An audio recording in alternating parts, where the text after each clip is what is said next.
A gente parou na aula passada, falou do pedido de falência, falou de causas excludentes, a resposta do devedor, que é através da contestação, e eu falei para vocês acerca do depósito elisivo. E, finalmente, nós chegamos aqui na sentença que decreta a falência. Eu estou tendo problema com a energia estática da máscara. Está fazendo uma cosquinha aqui, vocês não têm noção.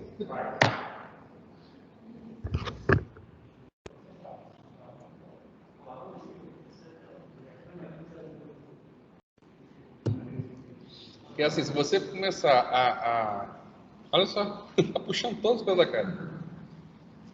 Igual roupa. Ela não tem roupa, quando você vai, dependendo, se for um poliéster, por exemplo, se você esfregar assim aquilo ali, ele gera aquela energia estática que fica ali e fica colando. É a mesma coisa. Está colando aqui na cara. Vamos lá, artigo 99, para falar aqui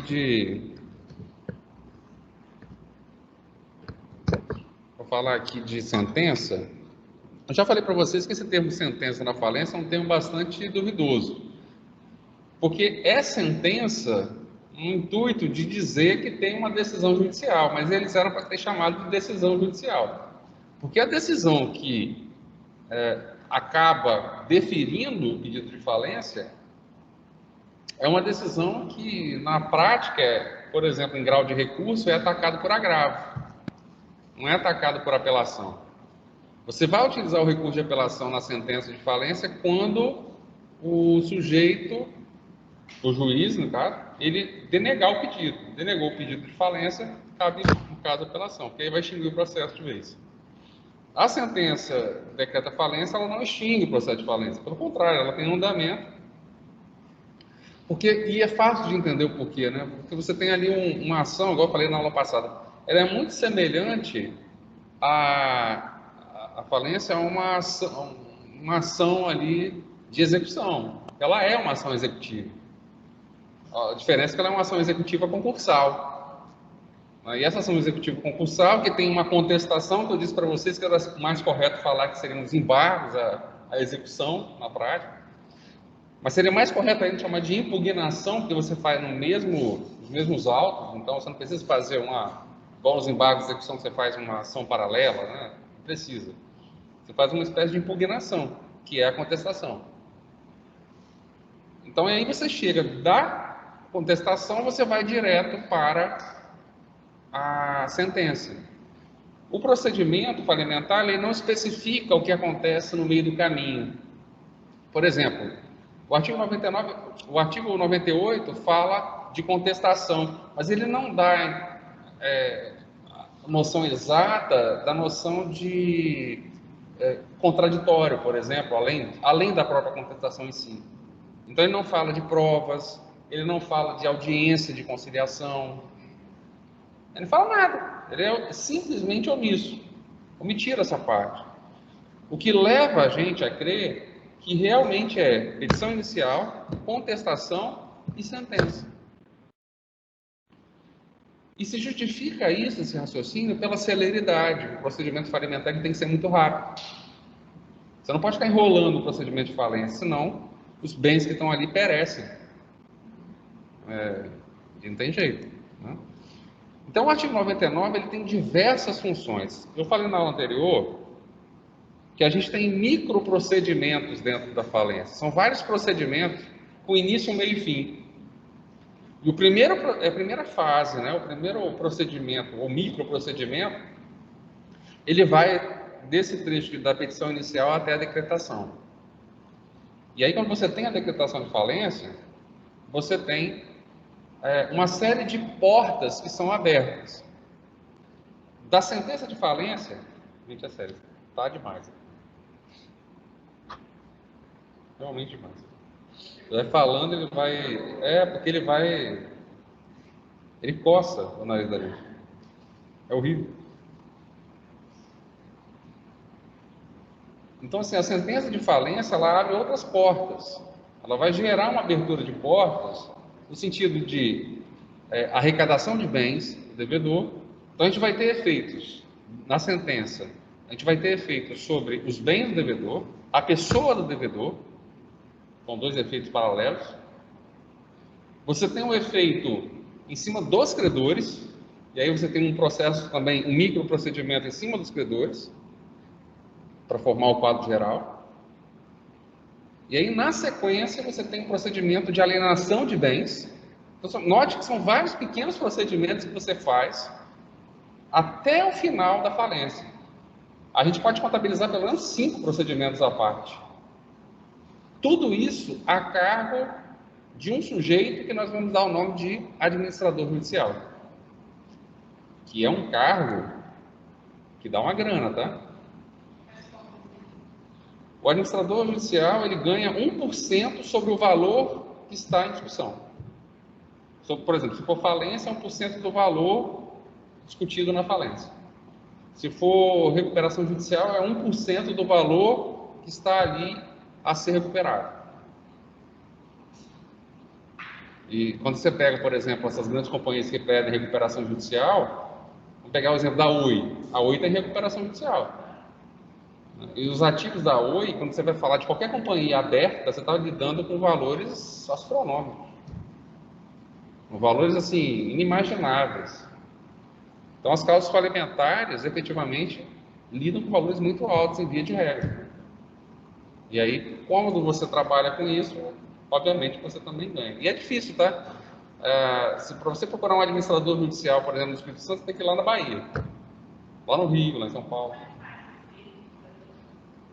Primeiro, você tem que se especializar nisso, porque a responsabilidade, aí entra a especialização, porque a responsabilidade do administrador judicial envolve conhecimento de administração, contabilidade e direito. Direito você já tem. Aí ou você faz uma pós ou você faz administração e contabilidade.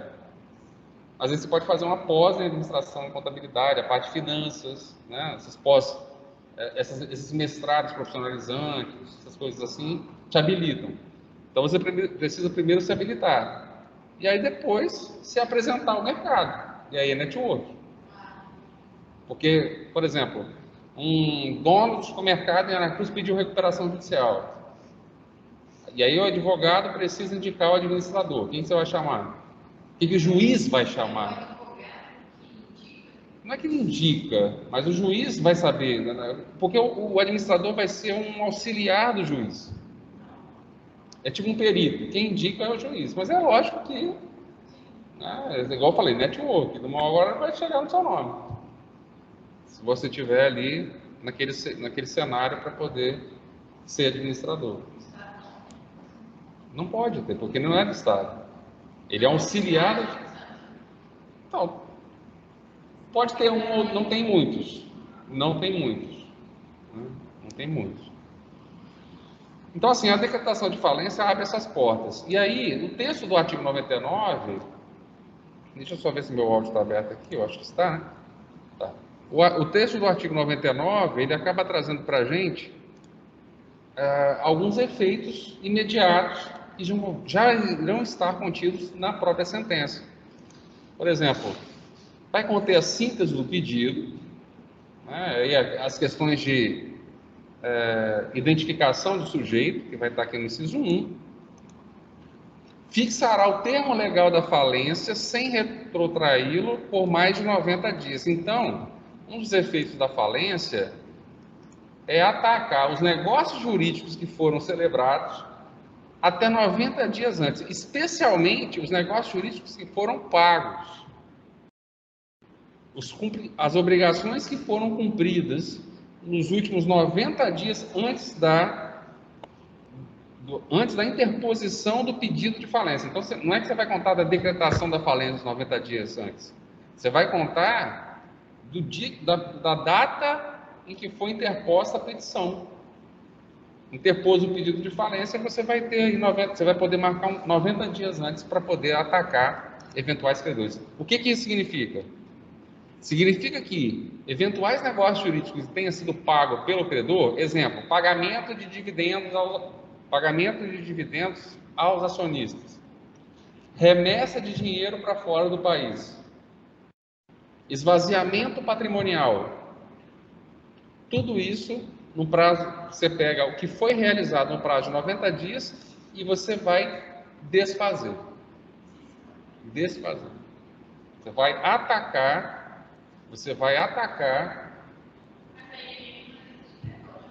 Exato. Não, tem tudo a ver, tem tudo a ver. Imagina o seguinte, ó, eu tenho uma situação de uma falência, né? O cara que faliu, ele não faliu ali naquele momento. Ele não falha. O empresário que não está para falir, ele não falha naquele momento. Ele está falindo já tem tempo. Já. Ele vem patinando até quebrar.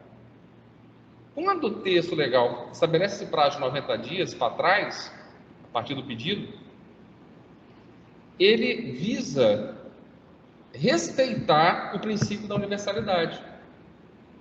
Então, o objetivo dele é atrair todo mundo para poder fazer aquilo que eu falei para vocês, que é aplicar a par condite creditório e aí, né, compensar, colocar todo mundo na ordem e estabelecer uma ordem de pagamento de acordo com o que está na lei. Então, por isso que existe esse prazo de 90 dias. E a ideia é essa mesmo. De novo, lembra que eu falei nas primeiras aulas? Nós temos na falência um procedimento muito parecido. Lógico, a gente tem lá um irmãozinho no processo civil, que é a insolvência civil, que ninguém usa, mas nós temos um primo que está também no direito civil, que é o processo de inventário, o procedimento de inventário. O inventário está para o direito civil, que a falência está para o direito empresarial. São dois procedimentos concursais. Que se comunicam através de uma coisa chamada transporte de técnica.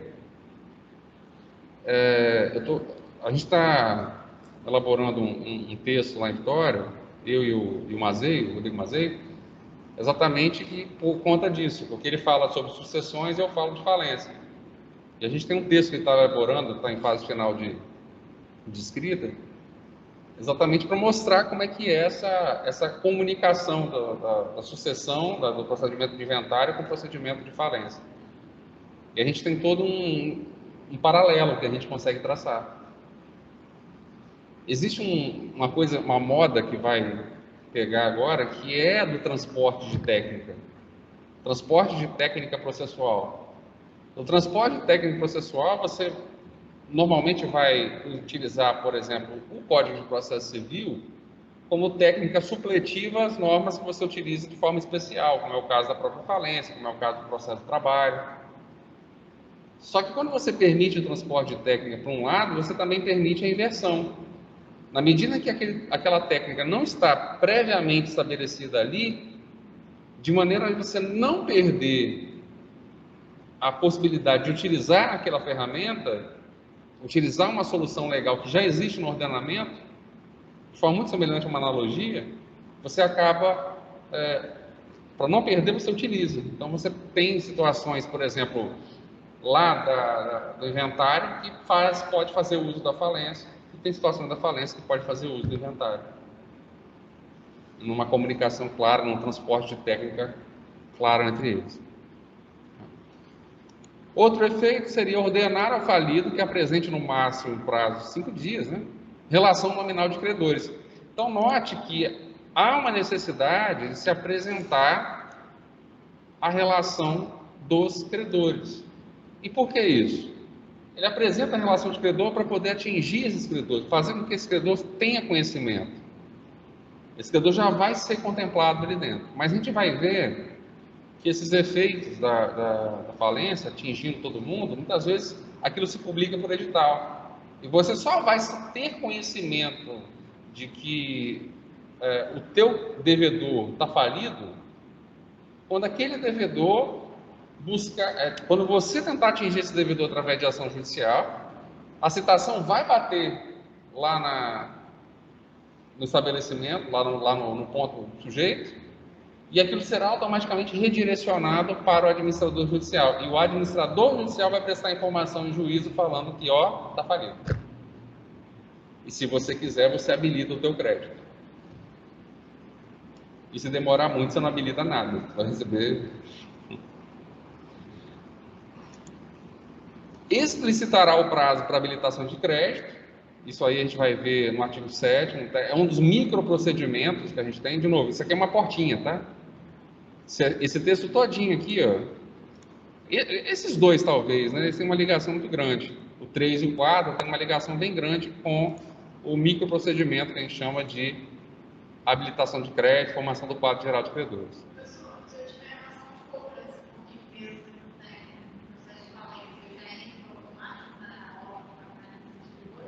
Se você tiver ação de cobrança, quem vai julgar a sua ação de cobrança é o juízo da falência.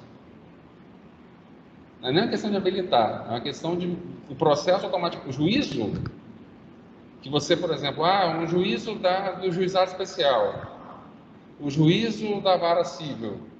Se a falência já tivesse sido decretada, aquele juiz não é mais competente para julgar aquela causa. Não, se tivesse decretada no momento em que eu realizei a ação.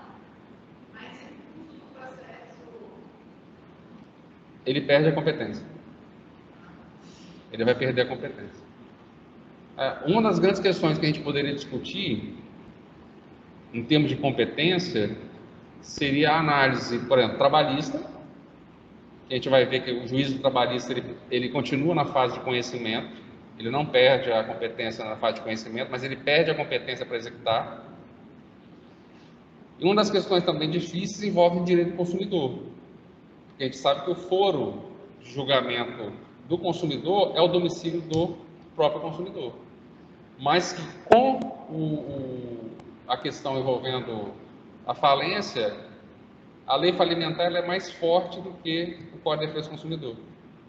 Porque se tivesse um texto na Lei 8.078 dizendo que o foro do consumidor ele prevaleceria, inclusive quando tivesse hipótese de consumo, haveria um conflito e ele ganharia, que é específico.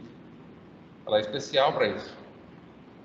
Mas como não tem, e na Lei 11.101 há a menção de que o domicílio não importa, o que importa é o procedimento falimentar, então é o juiz falimentar que vai ser responsável, que vai ser competente para julgar qualquer causa que esteja em andamento. Obviamente com exceção de trabalhista e tributário.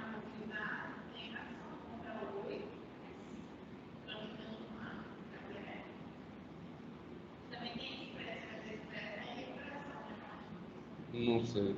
Mas a ação está tramitando?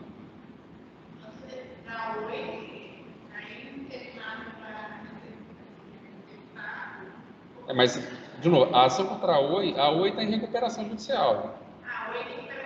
A Oi é recuperação.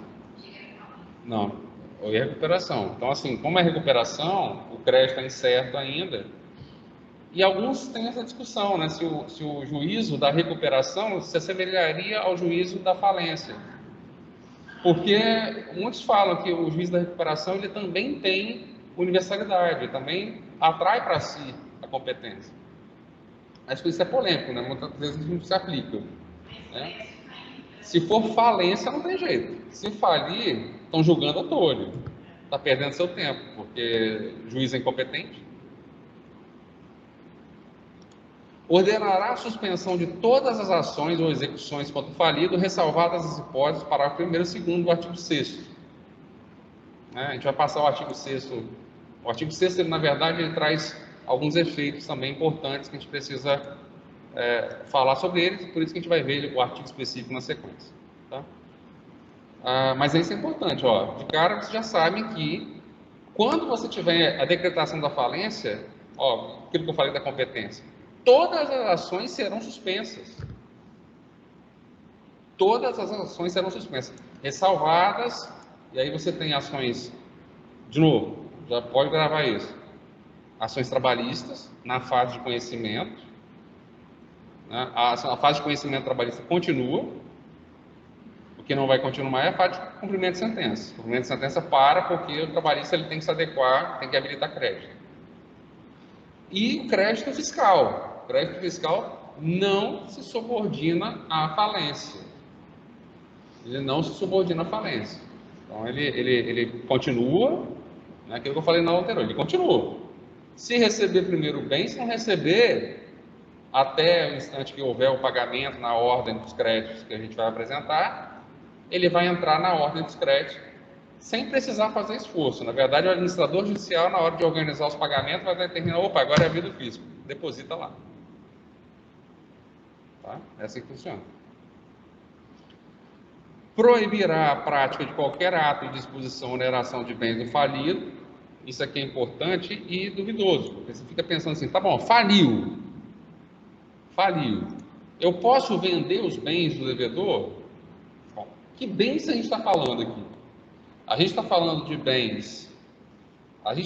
de bens essenciais à cadeia produtiva, ou a gente está falando de produtos que foram gerados na cadeia produtiva?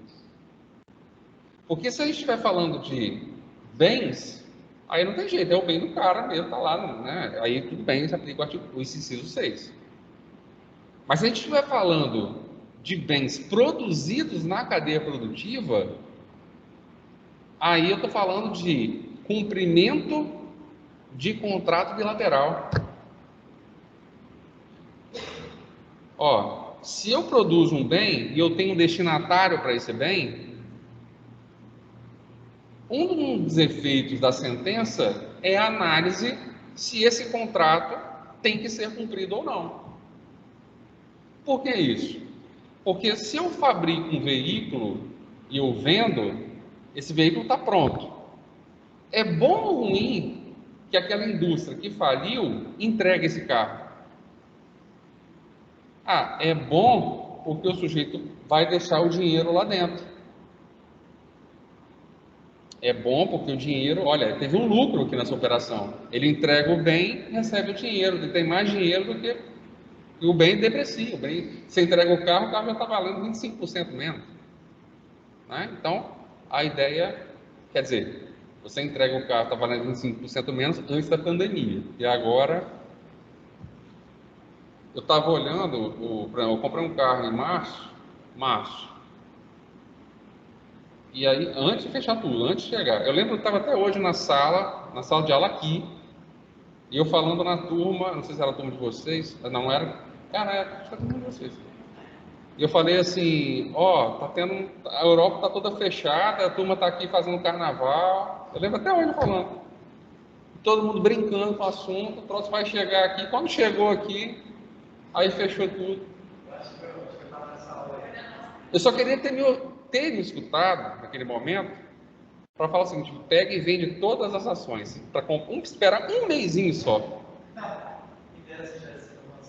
Não, eu sabia, assim, pior que eu sabia. Eu não, sabe, eu estava tão naquela coisa de trabalho e tinha saúde da minha mãe também, estava voado com esse negócio de ação naquele momento. Vendeu e depois comprou de novo. E aí, assim, a gente, naquele período, né, você comprava um carro, beleza, tá, o carro continuava depreciando.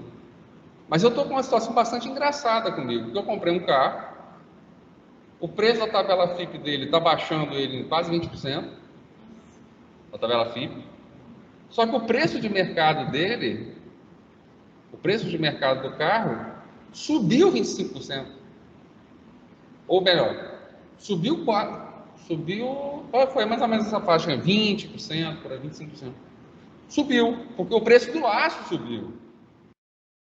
O preço do aço subiu. Você não compra, por exemplo, um carro de 100, vamos pegar um Onix, um carro normal, para você estar comprando muito. O Onix que estava no início da pandemia custando 80, está custando 100. Está custando 100. Não só pela alta do dólar, as peças, componentes eletrônicos vêm de fora, mas também porque o aço subiu. A Chevrolet anunciou que vai paralisar a produção de veículos por falta de componente. Ou seja, se você paralisa a produção de veículos, a quantidade de carros novos no mercado é menor.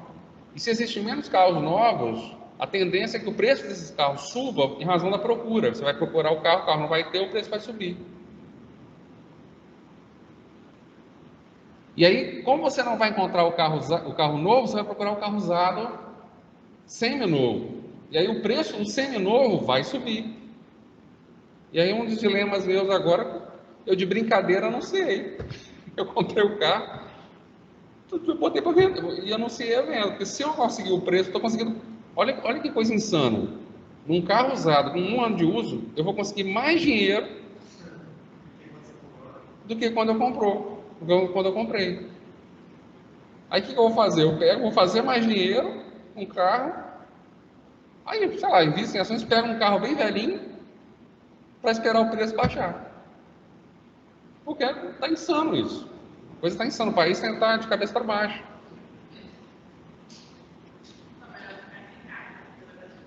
Não, casa, os preços das casas, você não faz hoje uma casa, se você quiser levantar, fazer uma obra simples hoje, você vai gastar 40% a mais. O material de construção impacta no preço da casa. Então, automaticamente, se você tem uma casa pronta, nova, valorizou 40%. Aí não deu outro. Eu falei assim, vou brincar, vou anunciar aqui para ver como é que tá.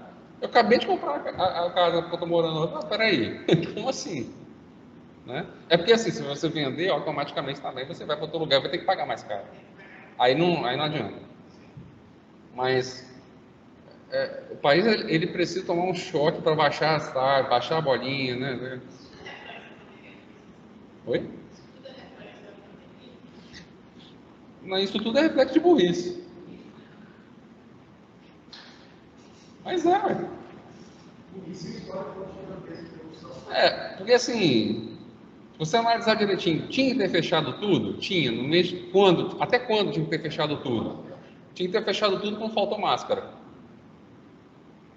Mas aí foi a primeira burrice. Se a coisa já estava acontecendo na Europa, nós já tínhamos que ter, sei lá, monta uma fábrica para vender máscara quanto antes, toque de caixa.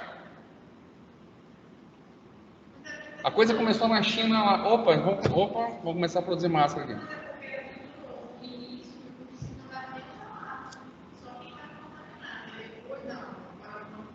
Não, gente, é simples. A gente estava vindo para a sala de aula, o vírus já estava no Brasil. Ninguém está vivo hoje, já passou por uma pandemia, sabe?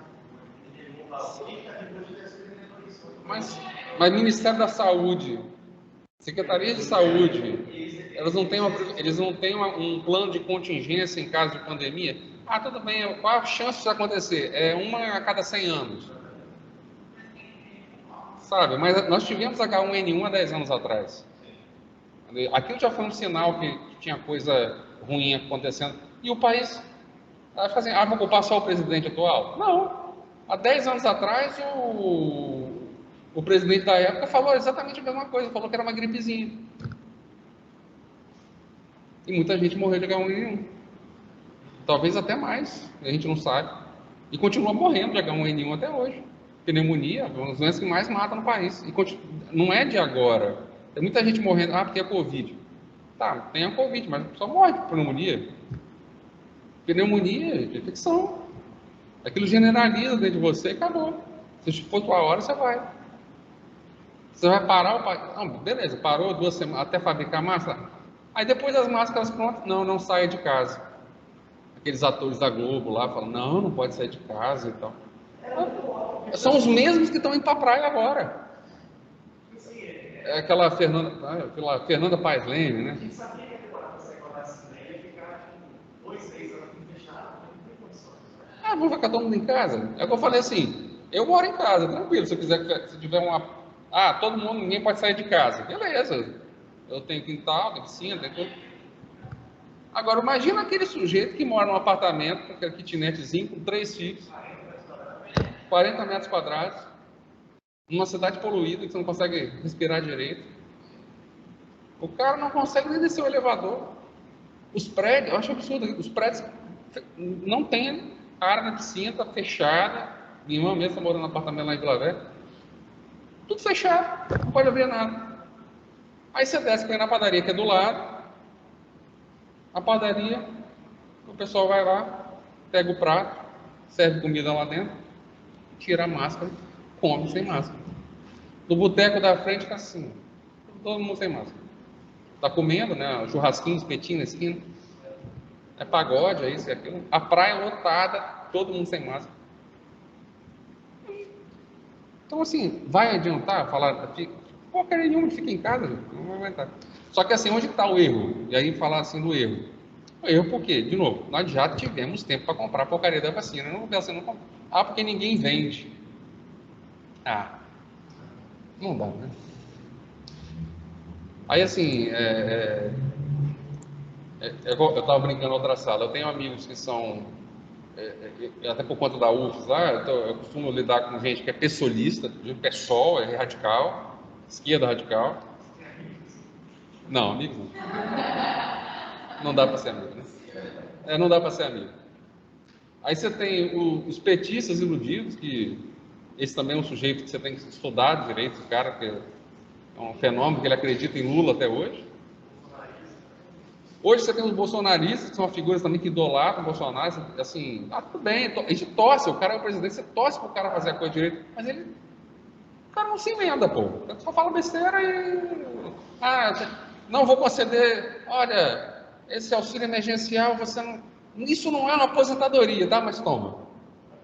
Quer dizer, ele fala para quem gosta de escutá-lo, e aí afaga o ego dessa turma, e do outro lado, na esquerda, ele dá o dinheiro, ele pratica o assistencialismo sem propósito uma obra, né? O propósito dele é ser reelegido. Claramente a compra de voto coletivo, foi o que o Bolsa Família fez, só que o brasileiro quer que ele quer mais. Ele quer o Bolsa Família, ele quer auxílio emergencial, porque quanto mais você der, maior a chance. Porque a marca do Lula foi o Bolsa Família, a marca do Bolsonaro é o auxílio emergencial. Ele não conseguiu criar o 13º do Bolsa Família, está dando através do auxílio emergencial. Então, assim, nessa brincadeira até o Guedes fala toda hora, vai quebrar, vai quebrar, vai quebrar. E vai quebrar. E vai quebrar. E vai quebrar. E o Guedes tem que parar de dar entrevista com home broker aberto atrás dele, né, para negociar a ação, que ele está vendo que as ações estão subindo e estão descendo. A gente estava falando ali, daqui a pouquinho vão descobrir coisa pior. Hã? Imagina que isso aqui é a tela do computador, está o home broker aberto. Você não viu não a foto? Pesquisa aí no celular. O Guedes dando entrevista. Até o cara comentou embaixo, ele só tem que parar de dar entrevista sobre economia com o home broker aberto atrás dele. Assim, pode ser sacanagem, pode ser montagem, mas eu acho pouco provável. Eu vi a foto na época, no dia eu vi a foto. Aí é sinistro, né? Você tem Bom, outro efeito aqui da falência, que a sentença provoca, né? Ele vai determinar diligências necessárias para salvaguardar interesses das partes, e é normal, né? O juiz vai determinar, vamos fazer um apanhado geral, vamos fazer um inventário dos bens existentes. Vai ordenar a Junta Comercial, né, e a Receita Federal, né, a anotar a falência. E aí um dos efeitos práticos da falência é o seguinte, a falência é o procedimento. Aí você tem a decretação da falência, um dos efeitos práticos dela é o surgimento de um sujeito de direito não personificado, que é a massa falida. Então, a sentença ela vai determinar que seja anotada na junta comercial a existência dessa massa falida. Essa massa falida, do mesmo jeito que o espólio é representado pelo inventariante, a massa falida vai ser representada pelo administrador judicial. Aliás, são funções bem parecidas. Né? E vai constar dele a expressão falido, né, do sujeito. Ele, toda vez que for se pronunciar, ele pronuncia como falido. E o complexo de bens que ele é proprietário é considerado a massa falida. Né? Nem parecido com o espólio do inventário. Vai nomear o administrador judicial, está aqui, o administrador judicial aparece sendo nomeado. Né? Aí você tem o artigo 22, né? Já tem os artigos que falam da Assembleia, ele é o presidente da Assembleia, né? Tudo vai gerar em torno dele. A gente vai ter uma explicação, uma aula só para falar dele. vai determinar a expedição de ofícios nas repartições públicas, né, município, estado, né, vai se pronunciar a respeito da olha só isso aqui, ó, vai se pronunciar a respeito da continuação provisória das atividades do falido com o administrador judicial ou lacração dos estabelecimentos. De novo, foi até uma pergunta que você fez, Gabriela. É possível continuar a atuar enquanto falido? Olha, o administrador judicial, ele pode atuar como, entre aspas, administrador da massa falida. E aí ele vai olhar para aquela massa falida, ele vai detectar o seguinte: será que eu paraliso a atividade? Eu vou dar um exemplo. Quebrou vamos supor que a Ford no Brasil não tivesse, e fosse do Brasil mesmo, né? Não fosse americano. Mas imagine que a Ford decidiu, ou alguém pediu a falência da Ford e a Ford teve a falência decretada.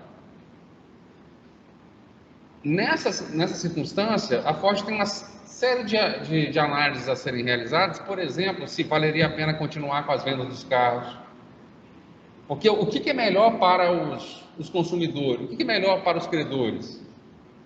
Você ter aquele monte de consumidor pedindo dinheiro de volta, ou entregar o veículo para o consumidor e recebendo dinheiro por isso, sendo que o veículo normalmente ele deprecia. E vai depreciar, né? Você imagina, uma fábrica dessa quebrar, você não... É igual aquelas fábricas chinesas que vêm para o Brasil, né? E não tem peça de reposição, não tem nada. O que você faz, né? Você é doido, você compra um carro de uma marca que você nunca ouviu falar, você não sabe nem qual é a cidade que é fabricada, né? E do nada aparece aqui, aí você fica assim, poxa, né? A gente meio que se acostuma com as marcas chinesas aos poucos. Pega a Xiaomi, ou Xiaomi, né, como é que fala aquilo, né? Você está acostumado, todo mundo está comprando um robozinho lá para limpar a casa, né? A gente comprou um lá e o bichinho é útil, né? A gente dá até apelido para o bicho lá. E aí você olha para aquilo ali, opa, maravilha, né? Aí você pega o celular dos caras, é bom, o celular é bom, só o sistema operacional dele, que é o mesmo do Galaxy, aí, quem não gosta, não gosta. Mas tira uma foto boa e tal. Mas vai comprar de fábrica que não tem paradeiro, é complicado. Do nada, vocês viram que entrou uma fábrica de carros chineses fabricando carro elétrico, vocês viram? O carro está R$200 mil. Feio, igual... mais feio que uma Kombi, mas é elétrico. Você não bota, ele roda 400, ele tem uma autonomia de 450 km. Mas eu tô de olho mesmo, na hora que fizer, igual uma startup alemã fez. Ela criou um carro chamado Sion, com S. SN no final. Sion, ele é um carro elétrico que ele utiliza energia solar. Bom, energia solar no Brasil, a gente vai rodar daqui até o Rio Grande do Sul, não vai parar nem, só vai parar para ir no banheiro. Acabou. É isso que eu estou falando. Na hora que entrar veículo elétrico a preço de carro popular, acabou a Petrobras. Tá? Pula fora. Se tiver ação da Petrobras, vocês estão tendo um insight, né? Aquele tipo pior que eu falo isso, eu tenho que me escutar depois, como não tem ação da Petrobras. Vai demorar, Você sabe que a Petrobras tem petróleo para 20 anos, depois de 20 anos ela estabiliza, e depois de mais uns 10 anos ela não tem mais petróleo para tirar. O carro elétrico vai acelerar isso, porque o carro elétrico vai vir e a turma não vai mais abastecer. esses 20 anos é contando com pré-sal? Aparentemente sim. Eu escutei isso da boca de um engenheiro da Petrobras. Deve estar contando também. Ele deve estar contando. 20 anos, depois ele estabiliza, depois ele cai. Mas ele vai durar mais, sabe por que vai demorar mais que isso, talvez? Por conta do carro elétrico. Exatamente. Se você não tiver mais caminhão a diesel, não é aqueles caminhões da Tesla, porque a Tesla não vai chegar no Brasil. Eu não vejo a Tesla vindo para cá fabricar. Pode acontecer. Hã? Carro da Tesla? Você nunca viu? Não, só viu os carros. 0 a 100 em 10 segundos? Você nunca viu? Pesquisa depois, você vai ver. Você sabe por que, sabe qual é o propósito do Tesla? Da fábrica da Tesla, lá o Elon Musk lá, sabe qual é o propósito dele? O negócio dele é Marte. Marte. Tipo assim, ele quer ser. A Tesla vale mais do que somadas Chevrolet, Ford, Fiat. Ela vale mais que todas elas já hoje. Por quê? Está lidando com a tecnologia do futuro. Essa tecnologia. Lá na frente tem aqueles filmes. Tinha um filme acho que do Sylvester Stallone, que ele era ficava congelado, aí ele era descongelado e tinha que brigar lá com o cara. É um filme velhaço, o filme tem uns 20 anos. E aí, nesse filme, mostrava lá, acho que até com aquela Sandra Bullock no filme, né? E aí mostrava a discussão lá, né? Ele falando assim que ele queria andar com uma moto, um carro queimando gasolina, aquela coisa. Aí a mulher fala, nossa, você prefere esse tipo de tecnologia? Ele fala, tinha esse diálogo no filme, né? E é algo que está muito próximo da gente hoje. Talvez daqui 10 anos, se você falasse, nós estamos em 2021, em 2009 ninguém tinha smartphone. Smartphone. Eu tinha um iPhone, em 2009 acho que eu comprei um iPhone, que era que parece que fizeram um plágio, né, descarado, roubaram a tecnologia lá do iPhone, os primeiros lá. Eles fizeram uma versão chinesa que vendia nessas lojinhas de chinesa, assim, que eles fazem contrabando.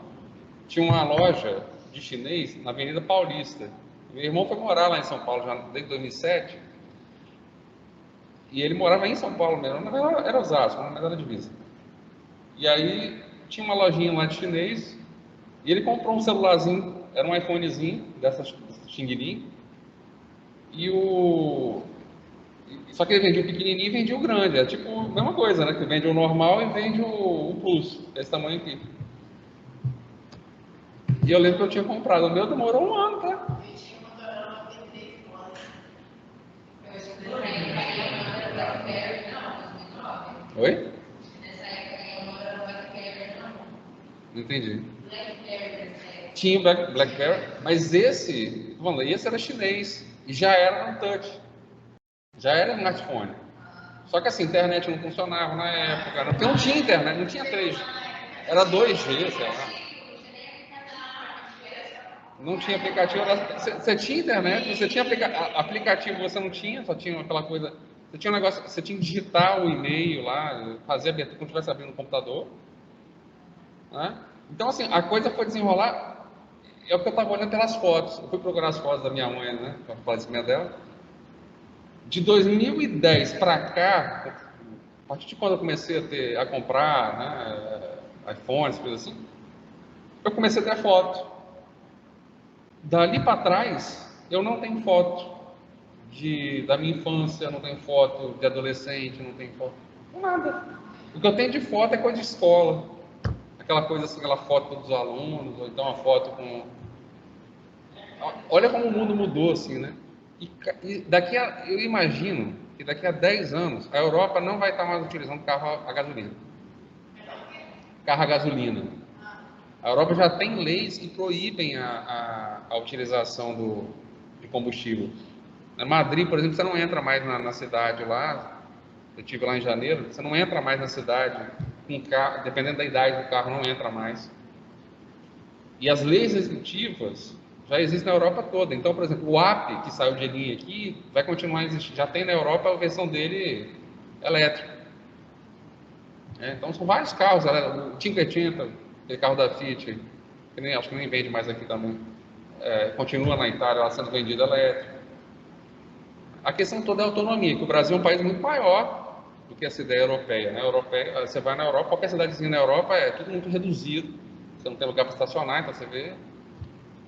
Mas Brasil, a gente gosta de distância grande, então a autonomia tem que ser mais que 450 km, porque o problema todo é o reabastecimento. Você rodou, beleza, se tiver com a bateria baixa, você consegue parar no meio da estrada, vai abastecer como? Onde você vai poder conectar? Vai gastar energia de quem?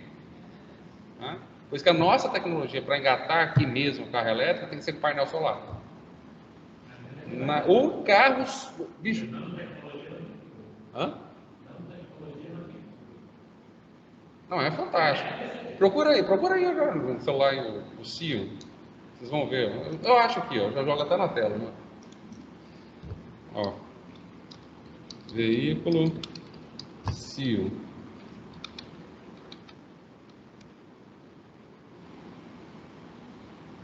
Vou ver aqui, CIO. Carro movido a energia solar.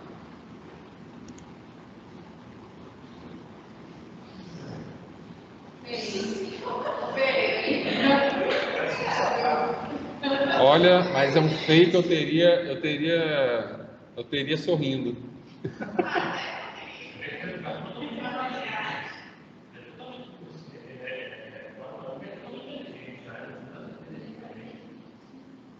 Fantástico.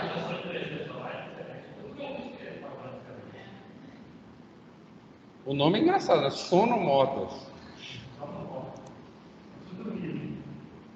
É. Mas o europeu está acostumado com carro feio, né? Eles estão melhorando um pouquinho, mas pô, já é um ganho absurdo. Entendeu? E assim, dono de posto de gasolina, você quer um bicho que vai quebrar nos próximos anos? Dono de posto de gasolina, gente. Pula fora, hein?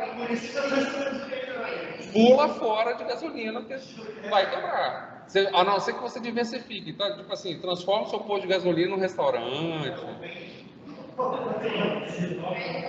Vende, aplique em ações que pagam dividendos para você não ficar no risco, para você diminuir o teu risco. Entendeu? Distribui direitinho lá. Né? Entendeu? Então, assim, você vai ter uma renda aí, se você R$1 milhão, você vai ter, sei lá, R$1.000 e poucos de renda. Né? Se você multiplicar aquilo, continuar investindo, você vai fazer 2 milhões e já vai ter 2 mil. É isso. É dividendo, para de se arriscar. Assim, investe de brincadeira para se arriscar, se arrisca pouco. Vai mantendo uma carteira previdenciária que vai te dar um retorno financeiro no tempo. É isso. E você sabe que vai quebrar. Eu falei isso para um cara também, falei assim, ó, só que esse cara tá velho, né? E o filho dele tá assim. Uma coisa. O filho dele só quer gastar. É BMW, aí pega aquela X1, não sei o que, ela tipo assim, bebe pra cacete. Aí vai quebrar. Quando o cara morrer, quando esse pai morrer, sobrar pro filho gerir, tá ferrado. Vai ter que vender. Vai ter uma lojinha de pneus. Hoje a lojinha de pneus é acessório da principal lá. Breve vai inverter. E vai chegar, tá? Vai chegar. Eu mesmo sou um. Na hora que chegar, na hora que chegar num preço decente. Porque assim, você não compensa. Aquele carro da Renault lá, o Zoe, você vai pagar 150 mil num carro do tamanho de um Clio. 150 mil, você não economiza isso. Você não gasta 150 mil reais, a diferença de preço ali. Você não gasta. Se você comprar um app, por exemplo, você vai economizar. O app, eu tinha um app quando eu estava morando aqui, eu vendi esse carro ano passado. Mas o app, na estrada para Vitória, que eu ia dar aula na UFS com ele, no dia frio, que não precisava ligar o ar-condicionado, eu fiz 23 por 1. Era um app turbo, aquele motorzinho TSI, né, da Volkswagen. Ele fez 23 comigo. Ele é muito econômico. É isso. O app é. O app é. Era um app.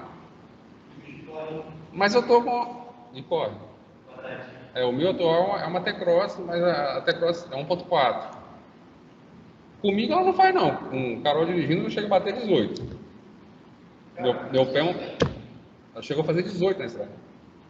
Se acontece uma vez, eu fui para a universidade, aí ele estava no farol da ele não conseguiu pegar o. Ele é bom de volante, ele não conseguiu pegar esse. Cara, é uma pena, olha só, é uma pena que a Volkswagen está tirando o ar. Que é um carrinho que eu vendi com dó.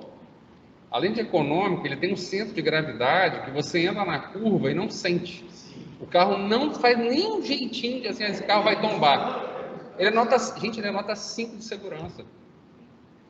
Ele vai deixar de ser produzido porque o brasileiro é burro. Porque o carro é extremamente econômico, ele é ágil, ele é bom, sabe? Ele é forte de jogo, o jogo ele vira bem. O carro é excelente, excelente. Eu vendi o meu com dó. E aí agora a Volkswagen está só com Extreme. E acho que a partir de abril ela já corta a compra, não vende mais. A pena, realmente é a pena. Mas a versão dela, tomara que a versão dela elétrica chegue, né? Mas o Acre ele tem um probleminha, porque a legislação mudou, ele era 5 lugares. E não cabem 5 pessoas, não cabem 3 pessoas atrás. E eu, por exemplo, não conseguia entrar no carro. Mas... E agora só era 4. Aí por conta disso, o preço dele ficou muito caro. E aí para pegar o Acre, o cara prefere pegar um Polo, pegar um carro já um nível acima. E aí as matérias vão dizendo que os veículos, esses veículos pequenos, os veículos de entrada, estão muito caros. E aí o pessoal não está comprando. Na verdade, não tem mais carro popular hoje. Você não acha um carro popular barato.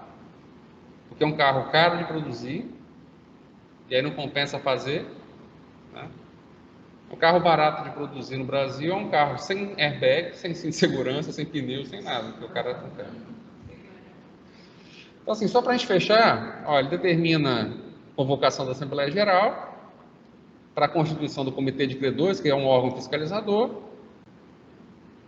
Aqui nós já temos uma alteração que foi feita a toque de caixa em dezembro do ano passado, está aqui mencionada a Lei 14.112, vai ordenar a intimação eletrônica, né,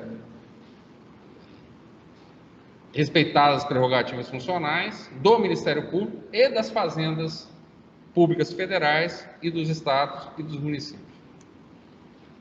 Justamente porque, olha, está falido, hein? Né? E é isso, tá? Aí tem umas informações de intimação eletrônica, decretada a quebra, a convolução da falência, vai ter um prazo de 60 dias para apresentar um plano detalhado, né? Isso aqui é para o administrador judicial, tá? Para apresentar um plano detalhado da realização de ativos. Isso é trabalho que o administrador judicial tem, ele tem que elaborar tudo, vou pagar assim, né? Ele tem que ser um cara, é muito rápido. Ele vai ter que apresentar isso de forma bastante rápida. E a questão dos recursos, é o que eu falei para vocês. Decretou a falência, o recurso é agravo. Rejeitou a falência, o recurso é apelação. Vou fazer